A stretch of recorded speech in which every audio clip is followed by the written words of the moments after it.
오늘은 스가랴서 3장 1절에서 5절까지 말씀인데요. 아름다운 옷을 입히시는 분이라는 제목으로 같이 함께 말씀을 나누겠습니다.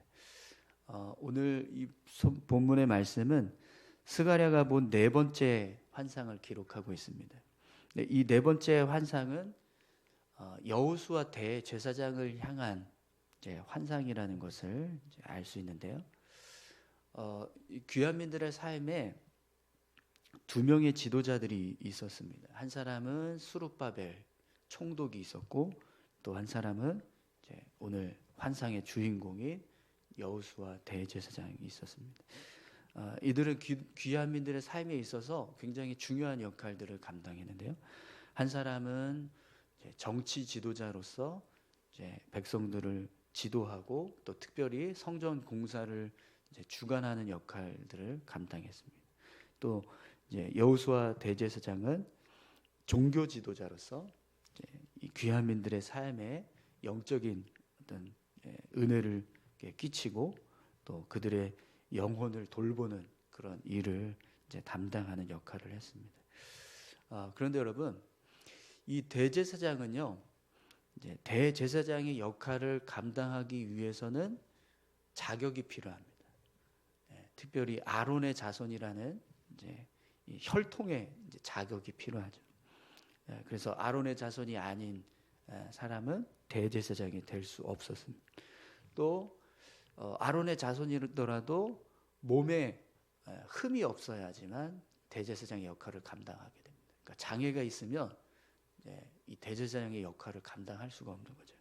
그래서 아론의 자손이기도 하고, 또 몸이 건강한 몸이었고, 이렇게 자격이 갖춰졌을 때 대제사장의 역할을 감당하게 되는 거죠. 그런데 이런 자격 조건을 갖췄어도요, 또 하나님 앞에서 제사를 드릴 때 어떤 거룩함을 지키고, 또 하나님 앞에서 하나님을 잘 섬길 수 있는 그런 진실한 믿음이 없으면 또 그 직무를 제대로 감당할 수가 없었습니다. 그래서 여러분 사무엘상 3장에 보시면 엘리 제사장의 아들들이 제사장으로서 자격은 다 주어졌어요. 엘리 이 가문이 아론의 후손이었거든요. 아론 계열의 제사장들이었습니다. 그렇기 때문에 제사장으로서는 어떤 결격 사유가 없는 거죠. 그런데 그들이 행하는 모습은 어땠죠? 재물을 막 제사 드리기도 전에 사람들에게서 빼앗고, 하나님 앞에서 불의한 일을 행하고, 그런 모습들이 되었습니다. 그래서 결국에는 이 엘리 제사장의 두 아들들이 전쟁터에 나가서 죽게 되는 그런 상황들이 벌어지죠. 자, 그래서 여러분, 이 자격이 굉장히 중요하거든요. 대제사장으로서의 이 역할을 감당하는 모습을 볼 때 이런 자격이 굉장히 중요합니다. 특별히 인간적인 자격보다 하나님 앞에서 어떤 모습으로 서 있는가, 그런 자격이 굉장히 중요한데요. 그래서 오늘 본문을 보시면 스가랴가 어떤 환상을 보고 있죠? 여호수아 대제사장이 천사들하고 같이 서 있고, 한쪽 편에는 사탄이 마주 보고 있어요. 근데 그 사탄이 여호수아 대제사장을 향해서 어떤 일을 하고 있어요? 대적하는 일을 하고 있습니다. 여러분 1절을 한번 보시겠어요? 대제사장 여호수아는 여호와의 천사 앞에 섰고, 사탄은 그의 오른쪽에 서서 그를 대적하는 것을 여호와께서 내게 보이시니라. 아멘. 지금 이 스가랴가 환상을 보고 있는데 어떤 환상이 보여지고 있죠? 천사들하고 여호수아 대제사장, 귀환민들의 지도자였던 여호수아 대제사장이 한쪽 편에 왼쪽 편에 서 있습니다. 그리고 오른쪽 편에는 사탄이 서 있고요. 그리고 그걸 지금 하나님이 다 지켜보고 계시는 거예요. 근데 이 사탄이 여호수아 대제사장을 향해서 뭘 하고 있어요? 대적을 하고 있습니다. 대적. 그럼 대적을 하고 있다는 건 뭘 하고 있었을까요? 막 비난하고 정죄하는 그런 말들을 했겠죠. 그럼 어떤 내용으로 이 여호수아 대제사장을 향해서 사탄이 대적하는 그런 말을 했을까요? 아마 뭐 여러 가지 추측을 할 수 있을 것 같습니다. 네. 이런 이야기들 했을 것 같아요. 과거에 이스라엘 백성들이 그렇게 하나님을 떠나서 우상 섬기고 죄 가운데 빠져서 그렇게 살았었는데 여호수아 대제사장, 너 그 과거 조상들의 그 모습을 이어받아서 네가 지금 대제사장 역할을 하고 있지 않냐. 너 그렇게 과거에 조상들이 하나님 앞에 우상으로 죄악 가운데 빠져있던 그 범죄했던 모습 그대로 네가 그 혈통을 이어받아 가지고 대제사장이 되었는데 과연 그거 자격이 되냐? 그때 과거에 그렇게 조상들이 했던 그 모습 너 기억 못하냐? 너의 조상들이 그렇게 악한 모습으로 하나님 앞에서 범죄했었는데 너가 지금 그 혈통을 이어받아서 대제사장을 한다고 하는데 그게 정말 합당하냐? 이런 이야기도 하고요. 지금 예루살렘 성전을 한번 봐라. 성전이 지금 막 제대로 만들어지고 있는 거 맞냐? 너 지금 백성들 제대로 독려해서 성전 공사를 해야 되는데 제대로 독려하고 있는 거 맞냐? 너 제사 드리는데 절차는 제대로 아냐? 너 보니까 뭐 맨날 실수하고 뭐 절차도 모르는 것 같고 너 율법에 대해서 잘 알기는 하냐? 너 레위기 말씀이 뭐가 있는지 무슨 율법들이 있는지 아냐? 너 맨날 까먹고 잊어버리고 하던데 이러면서 너 제대로 뭐 하는 거 있냐? 막 이렇게 비난하는 거죠. 또 야, 전에 너 누구한테 욕하던데 너 그거 다 내가 다 봤다. 너 과거에 이런 죄 있었지? 너 이런 죄 지었었지? 너 내가 그거 다 기억한다. 그러면서 그런 죄가 있는 네가 정말 대제사장으로서의 자격이 있냐? 이렇게 비난을 하는 거죠. 이런 비난을 들으면서 지금 이 여호수아 대제사장이 지금 서 있는 거예요. 그리고 그 모습을 하나님이 지켜보고 계시고 그리고 그 환상의 모습을 스가랴에게 하나님이 보여주십니다. 근데 여러분 오늘 3절에 보시면 이 여호수아 대제사장이 어떤 옷을 입고 있는지 한번 보세요. 3절 한번 볼까요? 여호수아가 더러운 옷을 입고 천사 앞에 서 있는지라. 더러운 옷을 입고 있다는 건 여러분 무슨 의미일까요? 사탄이 이 여호수아 대제사장을 향해서 대적하고 있던 그 내용들이 근거가 없는 게 아니라는 거예요. 그러니까 사탄이 말하는 그 대적의 그 내용들 그것들이 다 이 지금 대제사장인 여호수아가 가지고 있는 모습들이라는 겁니다. 지금 더러운 옷을 입고 있다라는 건 그런 모습이었다라는 거죠. 근데 여러분 그런 여호수아 대제사장을 향해서 하나님이 어떤 일을 하시는가 한번 보세요. 2절입니다. 여호와께서 사탄에게 이르시되 사탄아 여호와께서 너를 책망하노라. 예루살렘을 택한 여호와께서 너를 책망하노라. 이는 불에서 꺼낸 거슬린 나무가 아니냐 하실 때에. 하나님이 여호수아 대제사장의 모습을 보시는데요. 어떻게 보세요? 불에서 꺼낸 거슬린 나무처럼 보십니다. 여러분 지금 여호수아 대제사장의 모습은요. 불에서 꺼낸 거슬린 나무 같은 모습인 거예요. 그럼 여러분 하나님이 이 여호수아 대제사장을 보는 눈은 어떤 모습이었을까요? 불에서 꺼낸 거슬린 나무 같다는 게 무슨 의미일까요? 부족하다는 걸 표현하시는 걸까요? 그럴 수도 있죠. 불에서 꺼낸 거슬린 나무가 뭐가 좋겠습니까? 그죠? 다 끄슬려서 막 다 타버린 그런 모습인데 뭐가 좋을 게 있겠어요? 그냥 흠모할 게 없는 모습인 거예요. 그런데 중요한 건 하나님께서 어떤 일을 행하고 계세요? 사탄을 향해서 책망하신다는 겁니다. 하나님이 여호수아 대제사장의 모습을 불에서 꺼낸 거슬린 나무처럼 보고 계시는 그 모습은 그의 부족함에 대한 어떤 미움, 그런 어떤 증오, 야, 너 그래가지고 대제사장이라고 할 수 있겠냐, 이렇게 하나님이 여호수아 대제사장을 보고 계시는 게 아니고요, 반대의 입장에서 보고 계시는 거예요. 그러니까 하나님이 사탄을 책망하시는 거예요. 네. 만약에 이 여호수아 대제사장을 하나님께서 사탄이 대적하는 그 내용처럼 똑같이 그 시선으로 여호수아 대제사장을 보셨다면 누구를 책망해야 됩니까? 사탄이 아니라 여호수아 대제사장을 책망해야 돼. 너 그렇게 해가지고 대제사장으로서 제대로 할 수 있겠냐, 이렇게 말씀하셔야 된다는 거죠. 근데 하나님이 누구를 책망하세요? 사탄을 책망하세요. 너 여호수아 대제사장을 향해서 대적하고 있는 그 행위 멈춰라, 이러면서 책망을 하신다는 거예요. 근데 그 이유가 뭡니까? 2절을 보시면 예루살렘을 택한 여호와께서 너를 책망하노라, 이렇게 말씀합니다. 이 말씀은 하나님께서 여호수아 대제사장을 선택하셨다는 거예요. 하나님이 여호수아 이 대제사장을 선택하셨기 때문에 이 여호수아 대제사장을 대적하고 있는 사탄을 향해서 책망하는 거죠. 그러면서 하나님이 이 여호수아 대제사장을 어떻게 표현했냐면 이는 불에서 꺼낸 그슬린 나무 같다, 이렇게 표현을 하셨습니다. 그럼 왜 하나님이 이 여호수아 대제사장을 불에서 꺼낸 그슬린 나무 같다라고 말씀을 하셨을까요? 여러분, 지금 귀한민들의 모습을 한번 상상해 보십시오. 그들의 모습, 그들이 살아가고 있는 모습이 어떤 모습일까요?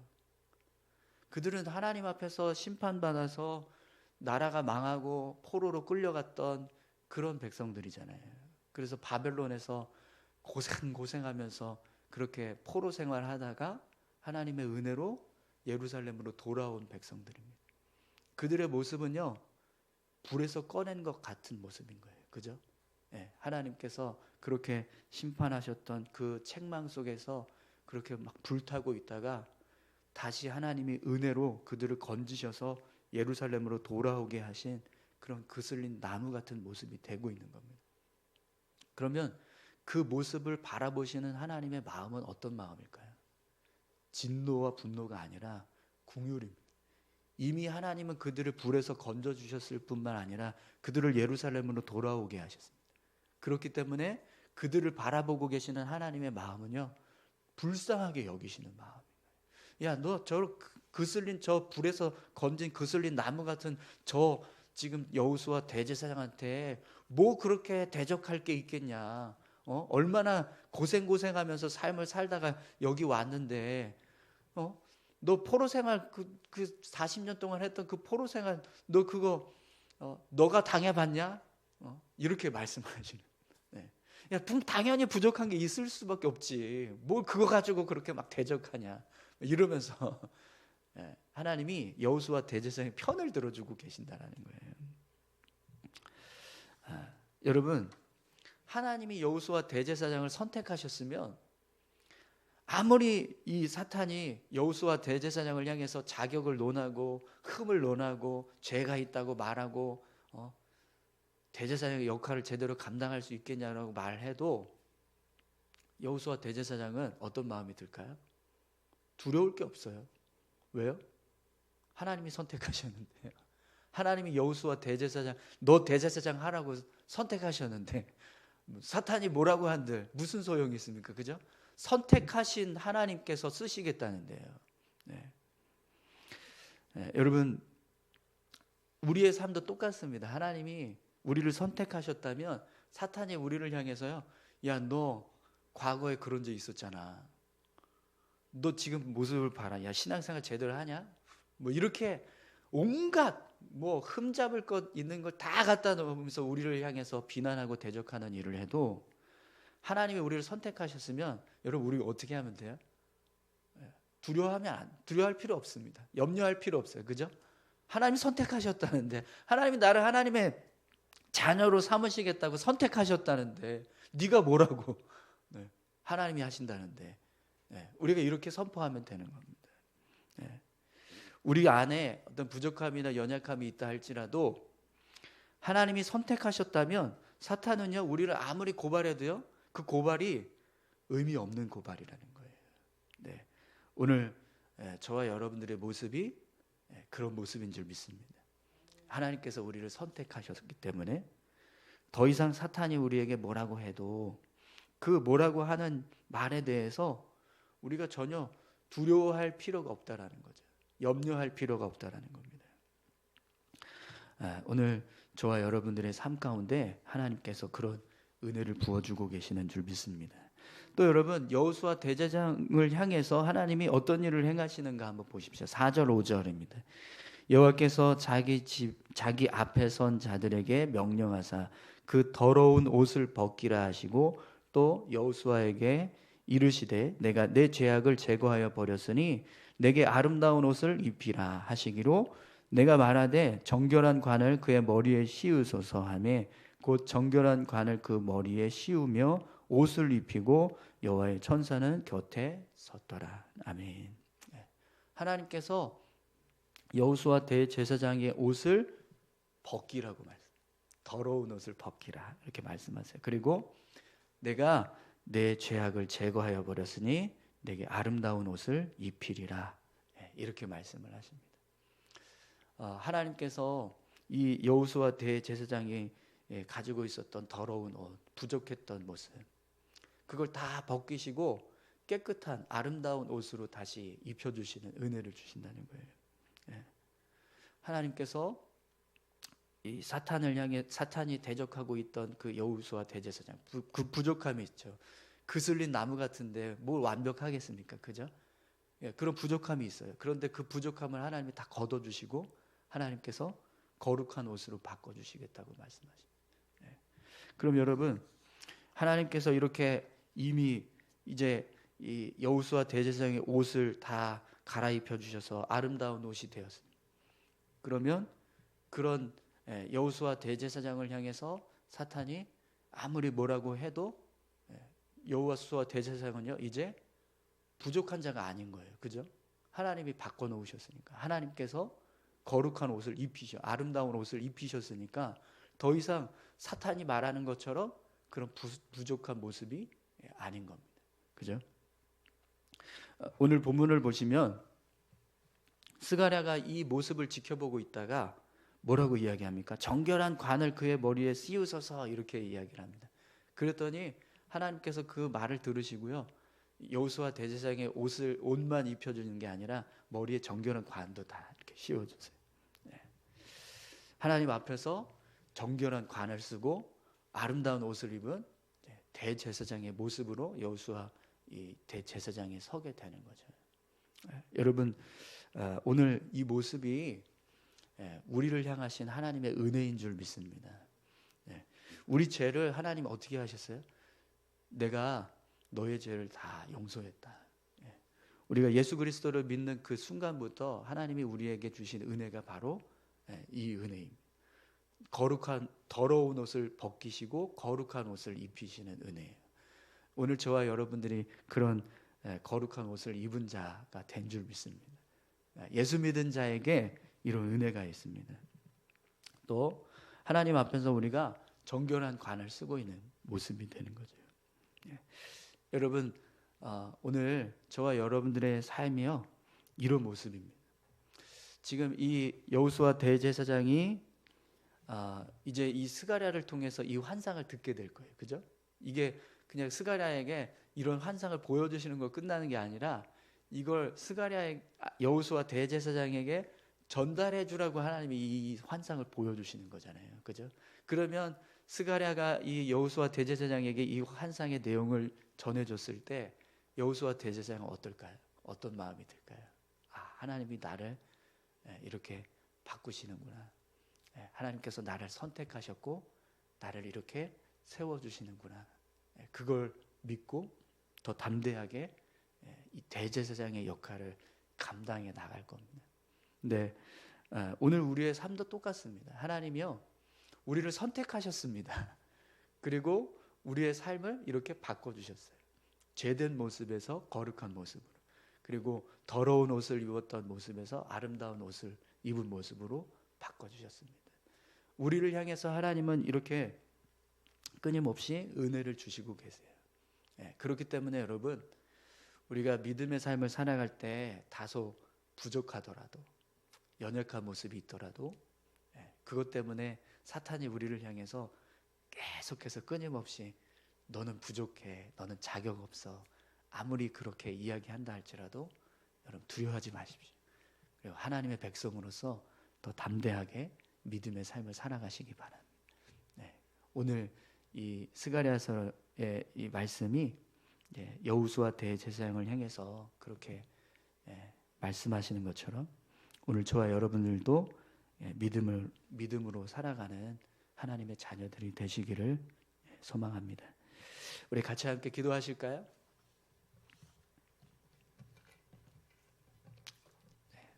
함께 기도하실 때 하나님, 부족하고 연약한 저희들이지만 그러나 하나님께서 선택하셨고 또 하나님께서 우리를 아름다운 모습으로, 거룩한 모습으로 바꿔주셨습니다. 그걸 기억하고 우리가 믿음으로 우리의 삶을 더욱더 굳건하게 세워가는 그런 귀한 삶이 될 수 있게 해달라고 다 같이 이렇게 기도하시겠습니다. 하나님 아버지 감사합니다. 우리의 삶을 주장하여 주시고 함께 하시는 하나님께서 우리를 인도하여 주시고 계심을 믿습니다.